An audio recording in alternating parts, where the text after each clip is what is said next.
Hola, mi amigo querido, qué alegría podemos estar nuevamente juntos para estudiar la lección número 10 para el 9 de marzo del año 2024. Si te das cuenta, ya está terminando el trimestre. Y quiero decirte que a partir del próximo trimestre, antes de presentar el comentario, voy a usar unos 4 o 5 minutos para responder una pregunta. Llegan a la página muchas preguntas, gente que tiene inquietudes en el área familiar, en el área profesional, personal, existencial, en el área de la vida cristiana, luchas, dificultades, y algunos tienen inquietudes teológicas, de doctrina. Bueno, yo no tengo tiempo, no tengo oportunidad de poder responder todas las preguntas, pero quiero separar en cada comentario, a partir del próximo trimestre, unos 4 o 5 minutos, para responder una pregunta por semana. Así que si tienes alguna inquietud, envía tu pregunta a la página. Yo voy a seleccionar una, solamente una, la más general, la que puedes beneficiar a la mayoría de las personas. Te agradezco por eso desde ahora. Nuevamente te agradezco por la fe, la confianza que tú tienes de enviar tus pedidos de oración. Muchísimas gracias a los que mandan saludos, siempre me desean una feliz semana. Quiero que tú sepas que eres importante en medio de la multitud. Yo no sé quién eres, yo no sé dónde estás. Escriben de tantos países, de tantos lugares, pero tú eres importante a los ojos de Dios. Y yo siempre menciono el hecho de que has registrado un pedido en la página en mis oraciones a Dios para que Él extienda su mano y te bendiga. Vamos a la lección de esta semana bajo el título de Lecciones del pasado. Y el propósito de la lección es enseñarnos que hay algunos salmos en la Biblia que son salmos históricos. Presentan la historia de Israel, la historia de cómo Dios en el pasado cuidó de su pueblo, protegió a su pueblo. Cuando no tenían agua, les dio agua. Cuando no tenían pan, les envió maná. Dios siempre protegiendo al pueblo, y el pueblo siempre rebelde, terco, desobediente, andando en sus caminos, haciendo su voluntad. Y ni por eso Dios los abandonó, Dios se olvidó de ellos. Eso es lo maravilloso del amor de Dios. ¿Quién soy yo? ¿Quién eres tú? No somos nada en la vida, un pequeño grano de arena en la inmensidad de la playa. Somos eso.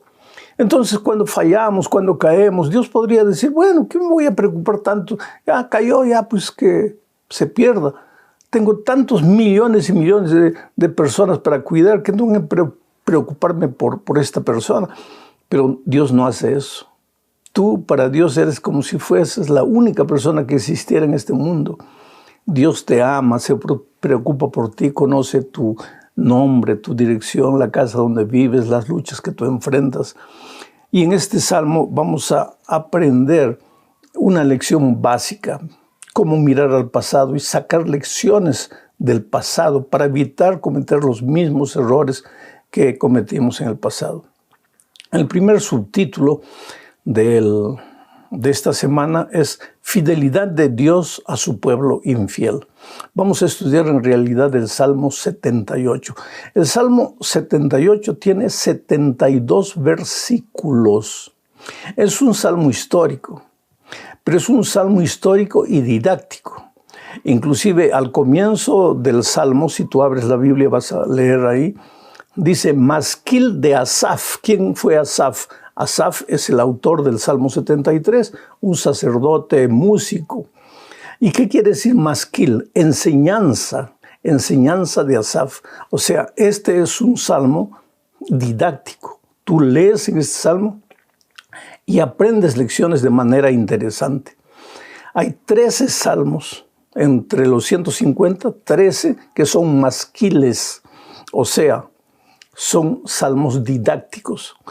Claro que tú puedes aprender lecciones de todos los salmos de los 150, pero estos 13 tienen como objetivo principal la enseñanza, llevarte a mirar al pasado para aprender lecciones del pasado. Inclusive en esta semana vamos a estudiar algunos de esos salmos. Vamos a leer Salmo 78, versículo 2. Mira lo que dice. Abriré mi boca en proverbios. Esa palabra proverbios en el idioma original hebreo es bemasal, que puede ser traducido como proverbios o como parábolas. Entonces, este salmo dice así: abriré mi boca en proverbios, en salmos, hablaré cosas escondidas desde tiempos antiguos. Proféticamente, el salmista aquí estaba anunciando la manera como el Señor Jesús enseñaría, porque cuando Jesús estuvo en esta tierra, dijo que había venido a enseñar en parábolas, las parábolas. El Señor Jesús tomaba una figura o contaba una historia, relataba algo, pero con el propósito didáctico de enseñar, para que las personas pensasen en lo que Él estaba diciendo y aprendiesen las lecciones. Bueno, este Salmo 78 es un salmo histórico, como te digo. Entre los versículos 9 al 54, por ejemplo, se habla del Éxodo.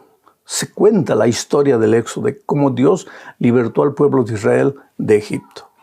Si tú lees los versículos 55 al 64, tú encontrarás ahí la historia de cómo Dios protegió a su pueblo en el desierto y finalmente cómo lo estableció en victoria en la tierra de Canaán.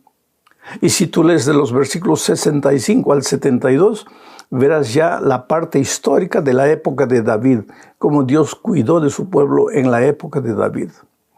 Por lo tanto, cuando tú leas el Salmo 78, aprende una cosa.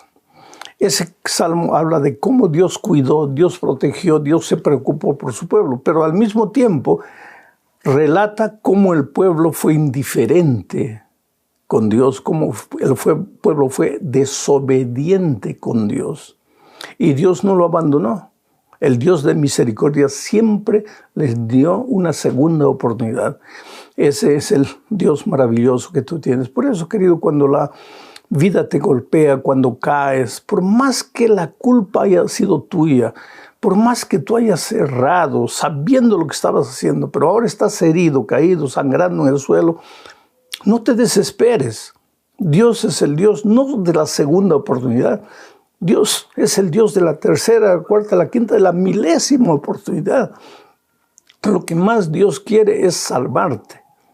Levántate en el nombre de Jesucristo y sigue adelante. Vamos ahora a la segunda parte, recordar la historia y alabar a Dios.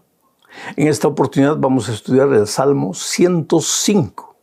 Este Salmo 105 es un salmo de David. ¿Por qué digo que este Salmo 105 es de David? Cuando tú abres la Biblia y lees Salmo 105 no vas a ver a David como el autor. ¿Pero por qué digo que David es el autor? ¿Sabes por qué? Porque este salmo usa las mismas palabras que están registradas en el primer libro de las Crónicas, capítulo 16, versículo 8 al 22. Las mismas palabras de Crónicas están aquí en el Salmo 105. Y si tú lees el libro de Crónicas, vas a ver que esas palabras en Crónicas las escribió David cantando por ocasión del traslado del arca que estaba en la casa de Abinadab. Y cuando David fue coronado rey, decidió traer el arca para Jerusalén. Buscó 30,000 soldados, fueron a la casa de Abinadab y mientras llevaban el arca, trasladaban el arca para Jerusalén, iban cantando las palabras de este salmo. Por eso decimos que el autor de este salmo es David. Hay un parecido entre este Salmo 105 y el Salmo 78 que vimos anteriormente. Pero en ambos se cuentan los prodigios de Dios, el amor de Dios, cómo Dios cuida a su pueblo. Solo que en el 78 se menciona la desobediencia, la terquedad, la malcriadez del pueblo de Israel. Ya en el 105 no. Solo se habla del amor protector de Dios. Por ejemplo, vamos a leer Salmo 105, versículos 5 y 6. Dice así: acordaos de las maravillas que Él ha hecho, de sus prodigios y de los juicios de su boca. Oh vosotros, descendencia de Abraham su siervo, hijos de Jacob sus elegidos. Es interesante. David empieza diciendo, acordaos, acuérdate. Tú solo te puedes acordar de lo que pasó. O sea, David está llevando la atención del pueblo al pasado. ¿Y de qué va a hablar aquí? De las maravillas de Dios, del amor, de cómo Dios cuidó y protegió a su pueblo. Y menciona en este salmo a David, a Jacob, a Isaac. ¿Por qué? Porque Dios hizo un pacto con Abraham. Menciona a Abraham, Jacob, Isaac. ¿Por qué? Porque Dios hizo un pacto con Abraham de que sería fiel a él. Sal de tu tierra, de tu parentela, a la tierra que yo te mostraré. Y por donde vayas serás una bendición. Y aquellos que te bendijeren, yo los bendeciré. Ese pacto Dios cumplió con Abraham. Dios renovó ese pacto para Jacob, para Isaac. Dios a lo largo de la historia siempre ha estado renovando su pacto, recordándole al pueblo que nada tiene que temer con relación al futuro, a menos que se olvide de lo que pasó en la historia. Oh, querido, Dios te ama. Cuando a veces tú estás triste porque has fallado, porque has hecho algo que no deberías hacer, arrodíllate y conversa con Dios. Usa las palabras de este salmo. Agradece a Dios por lo que ha hecho en el pasado. Desde que Adán y Eva fueron expulsados del Edén por causa de su desobediencia, como Dios siempre mantuvo un remanente, un pueblo obediente. Inclusive ese pueblo obediente muchas veces falló, pero Dios nunca lo abandonó. Siempre los acompañó hasta entrar a la tierra prometida, donde Dios continuó renovando su pacto, cuidando y protegiendo a su pueblo. Debemos mirar al pasado, queridos, pero no para atormentarnos, no para desesperarnos, no para autocastigarnos, o mucha gente hasta suicidarse. No. Debemos mirar al pasado. Y es verdad, tal vez no tenemos nada de qué enorgullecernos. Errores. Pero ¿qué importa? Ahí está la oportunidad de Dios. Un día una persona me dijo, pastor, Dios me puede perdonar, pero yo no me perdono. Pero querido, con todo el cariño, con todo el respeto que tú mereces, yo te hago una pregunta. ¿Quién eres tú para no perdonarte? Tú no sufriste. A ti no te hicieron sangrar, a ti no te echaron latigazos, a ti no te colocaron una corona de espinas en la frente, no se burlaron de ti, no te ridicularizaron. A ti no te clavaron en una cruz. Si alguien tendría el derecho de decir, yo no te perdono, es el Señor Jesucristo. Pero Él te dice, hijo, yo no te condeno, vete y no peques más. Por lo tanto, tú no puedes tener el derecho o darte el lujo de querer tener el derecho de decir no me perdono. Dios te perdona. Tú no tienes que hacer nada para que Dios te perdone, a no ser reconocer que has pecado, que has caído. Pedir a Dios, suplicar su gracia misericordiosa, y entonces Él viene con su blanco manto de justicia y te cubre. Y ahora el cielo te mira no como lo que eres, como lo que has hecho, sino vestido de la vestidura blanca inmaculada del Señor Jesucristo. Qué cosa bonita. Vamos a la tercera parte. Aquí vamos a estudiar el Salmo 106. Recordar la historia y arrepentirse. Este Salmo 106 es una confesión del pueblo, de su pecado. El salmista ora a Dios, pide perdón, pero en nombre del pueblo. Todo el pueblo, querido, el sábado se reúne en la iglesia para pedir perdón a Dios, para humillarse delante de Dios. Tal vez la persona que ora por la gracia de Dios se ha mantenido fiel durante la semana, no ha caído, no ha resbalado. Pero en la multitud, en la iglesia, hay personas que han caído. Entonces, cuando tú vas al frente y dices, Señor, perdónanos nuestros pecados, nuestra desobediencia, nuestra terquedad, si hemos ido a un lugar que no deberíamos haber ido, si hemos hecho algo que no deberíamos haber hecho, no es porque la persona que está orando hizo o no hizo, sino que está orando en nombre del cuerpo, de la iglesia, de los miembros, de los otros miembros que están ahí, muchos de ellos sufriendo porque han sido heridos por los dardos del enemigo. Voy a leer solo los versículos 6 y 7 del Salmo 106. Mira lo que dice el salmista. Pecamos nosotros como nuestros padres. Hicimos iniquidad, hicimos impiedad. Nuestros padres en Egipto no entendieron tus maravillas. No se acordaron de la muchedumbre de tus misericordias, sino que se rebelaron junto al mar, el Mar Rojo.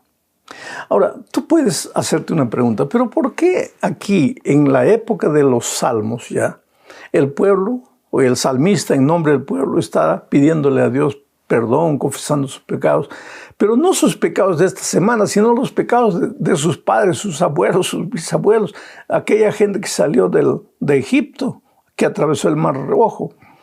Ahora el salmista dice, Señor, pecamos.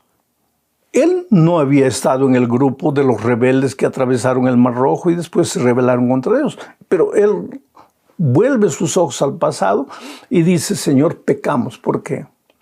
Querido, porque aquí está el asunto. Muchas veces nosotros leemos la historia de hombres malos, de mujeres impiedosas que han cometido errores en la Biblia. Por ejemplo, un Caín, el propio Adán. El otro día una persona me dijo, ¿qué culpa tengo yo, pastor, de estar sufriendo por la culpa de Adán? Si yo hubiera comido el fruto, está bien, yo acepto mi castigo, pero ¿qué hice yo? Adán fue el desobediente y yo tengo que pagar las consecuencias. Oh, querido, es que si tú hubieras estado en el lugar de Adán, si yo hubiera estado en el lugar de Adán, habríamos hecho las mismas cosas. Si nosotros hubiéramos estado en el desierto con el pueblo de Israel, habríamos reclamado, habríamos hecho las mismas tonterías que el pueblo hizo. Es por eso que en el tiempo de los salmistas, el salmista dice, Señor, pecamos, y se refiere a los pecados del pasado. Porque de una o de otra forma, todos los pecados del pasado nosotros los repetimos en nuestro día a día. Somos traidores, somos mentirosos, somos crueles, somos rebeldes, somos ingratos, las mismas cosas. Los mismos pecados con otra ropa, pero los mismos pecados al final de cuentas. Vamos ahora a la cuarta parte de este estudio. Aquí veremos la parábola de la viña del Señor. Vamos a estudiar el Salmo 80. Aquí se describe a Israel como una viña que Dios arrancó de Egipto y la trasplantó, la plantó de nuevo en la tierra prometida. Pero por su desobediencia, porque Dios siempre fue fiel al pacto. Todos los salmos que hemos leído hasta aquí hoy, esta semana, hablan de la fidelidad de Dios a través de los años, del cuidado protector de Dios, pero es el pueblo el que se rebela. Es el pueblo el que abandona a Dios, el que se aparta de Dios. Y cuando tú te apartas del territorio de la vida que es Dios, pues entras en el territorio de la muerte. Es una cosa normal, lógica, natural. No es que Dios te castiga. Los escritores bíblicos muchas veces usan la expresión, Dios, me estás castigando, Dios no le está haciendo nada. El ser humano se separa de Dios, entra en el territorio de la desgracia, la tragedia, de la muerte. Y cuando sufre las consecuencias del pecado, lo primero que hace, Dios, me estás castigando. No, Señor, yo estoy sufriendo los resultados de mi desobediencia, del haberme apartado de Dios. Entonces, cuando el pueblo estaba ya en la tierra prometida y debería disfrutar de paz si respetase los principios del pacto, pero no respetó, se quedó como una vida abandonada. Y entonces leo el Salmo 80, versículos 12 y 13. Dice así, ¿por qué derribaste sus cercas? Está hablando de la viña de Israel, del pueblo de Israel, que está simbolizado por la viña. ¿Por qué derribaste sus cercas? Todos los que pasan le arrancan uvas. Los jabalíes le hacen destrozos. Las bestias salvajes la devoran. ¿A qué se está refiriendo David? Es que cada vez que el pueblo de Dios se apartaba de Dios, venía el enemigo. Y como lo encontraba el pueblo sin protección, pues abusaba del pueblo, explotaba. Recuérdate en la época de Sansón. Dios levantó a Sansón porque el pueblo filisteo venía, el pueblo de Israel plantaba, cosechaba. Cuando ya estaba la cosecha lista, venían los filisteos, se llevaban todo. Y aquí el salmista usa la figura: todos los que pasan le arrancan uvas, los jabalíes le hacen destrozo, las bestias salvajes la devoran. Ese era el pueblo de Israel en la tierra prometida, donde debería disfrutar de las bendiciones de Dios. Estaba sufriendo a manos de sus enemigos. ¿Por qué? Porque cada vez que salía del territorio de la bendición, pues entraban naturalmente al territorio de la maldición. El estudio es largo. Revisa tu lección, estudia, lee los salmos, medita, reflexiona. Pero vamos a terminar hablando de la supremacía del Señor en la historia. Y aquí vamos a leer unos versículos del Salmo 135. Dios aquí convoca a alabar a su pueblo, a alabar a Dios, al reconocer cómo Dios lo ha protegido en el pasado. Este Salmo 135 es característico. ¿Sabes por qué? Porque usa muchos versículos del Antiguo Testamento, no solo de otros salmos, sino también algunos versículos de, por ejemplo, del libro de Deuteronomio, del libro del profeta Jeremías, 2 versículos del libro de Éxodos.